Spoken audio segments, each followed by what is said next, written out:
So this tool was sent to me by my friend Ken, who thought that I might get a kick out of it, being into chainsaws and all. And essentially what it is a very teeny tiny chainsaw.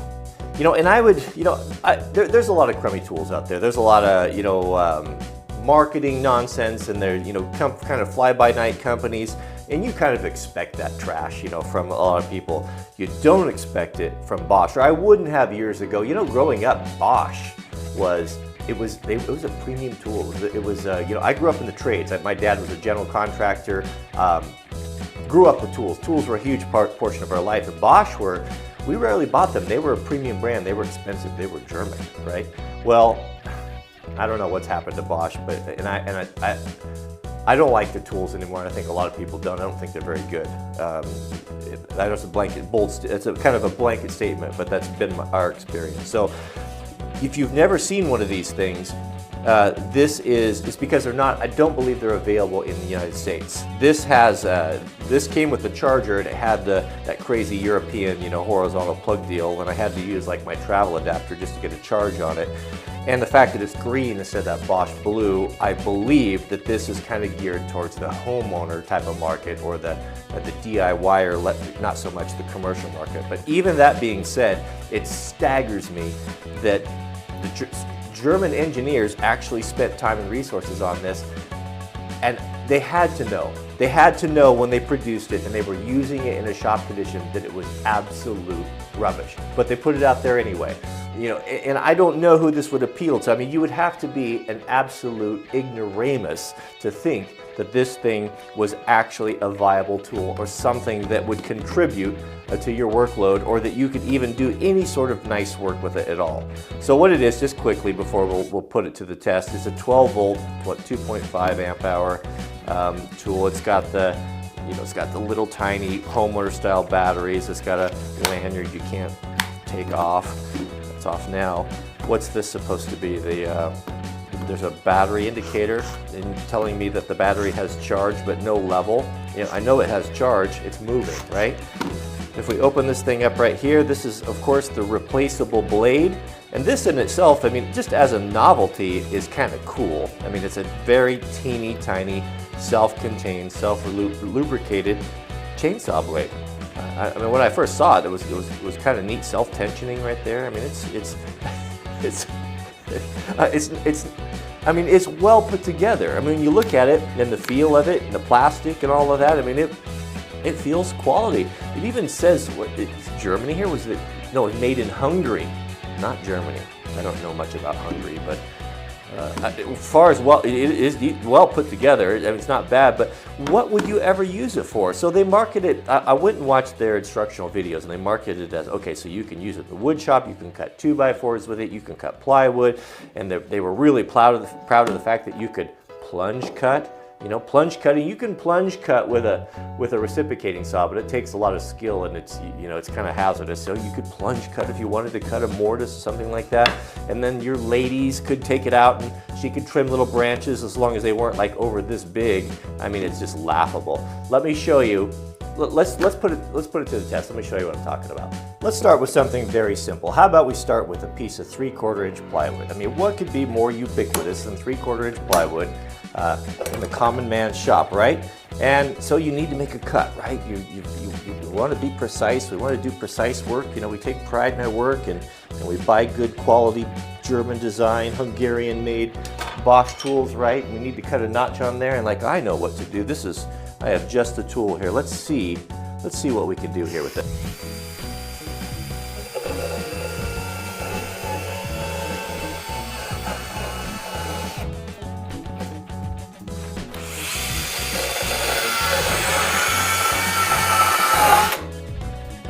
Now that's what I call, that's nice right there.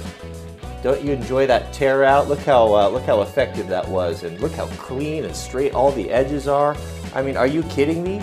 What in the world? I mean, how could you possibly? What if you wanted to cut a radius? Can we cut a radius?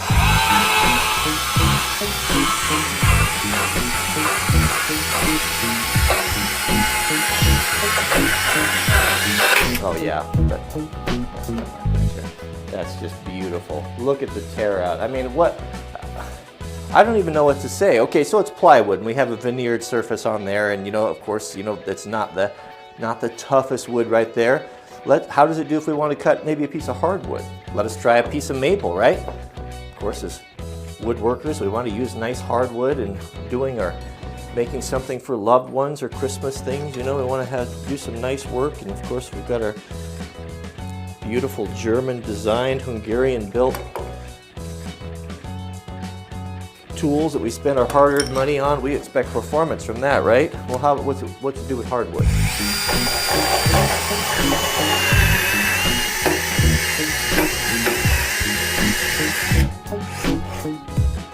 Well, it binds.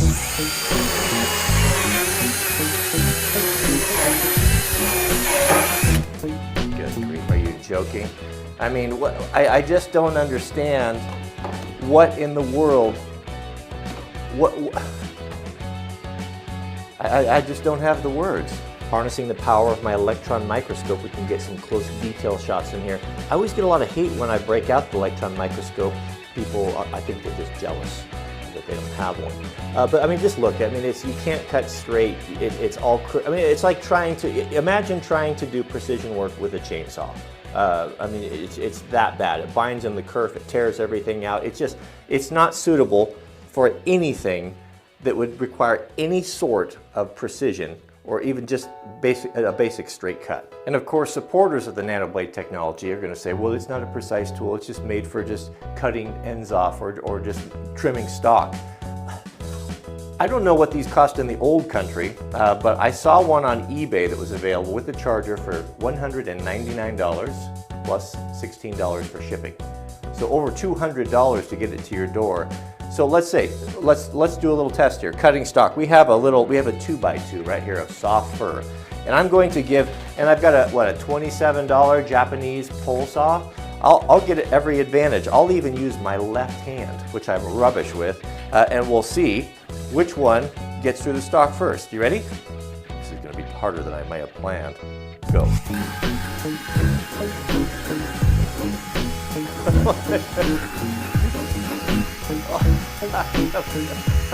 I'm terrible at my left hand.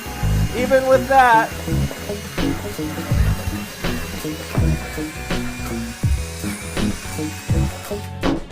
It's so stupid. It's so stupid. Shame on you, Bosch. Shame on you. You should contact every person that bought one of these and give them double their money back with an apology handwritten by the engineer who concocted this moronic idea.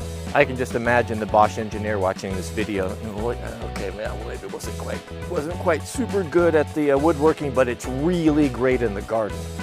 Really great in the garden. So let's see, we've got a 1-inch Doug fir branch here, green. Maybe it's the dry wood that the NanoBlade technology doesn't like. How about taking it out for tree trimming? Let's see.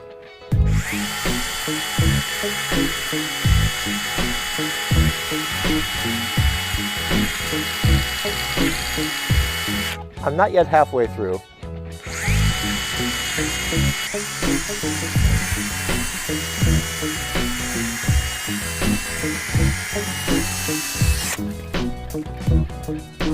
So that was super efficient and a huge waste of time. How long do you think that would take me to cut with a nice silky saw or a Ichiban? I mean, fraction of that time. And then there's no charger, good grief, good grief. This puts me off. I mean, I know there's worse things out there. I mean, I've shown worse things out there, some cheap Amazon tools and different things. The reason why I'm going to judge this thing harsher than those companies are not pretending to be anything. They're not pretending to be an honorable quality brand, touting themselves to be sitting, in an ivory tower, better than everyone else. But so you got to judge these things by it's a totally different standard. Those other no-name brands, I mean, they don't really care. They're just pushing stuff out there. There's no market for it. Not everybody can. Maybe they need a drill to put together some IKEA furniture, and that's the height of their ambition. That's a viable choice. Go buy a $20, $30 cordless drill on Amazon. But when you're Bosch and you put something out like this and you do instructional videos and you talk about how great it is, I mean, it's absolutely it's just ridiculous. It's absolutely ridiculous. I hope they never bring them into the States. I'm sorry, Europe, you have to deal with this, but that's it. So what did we learn?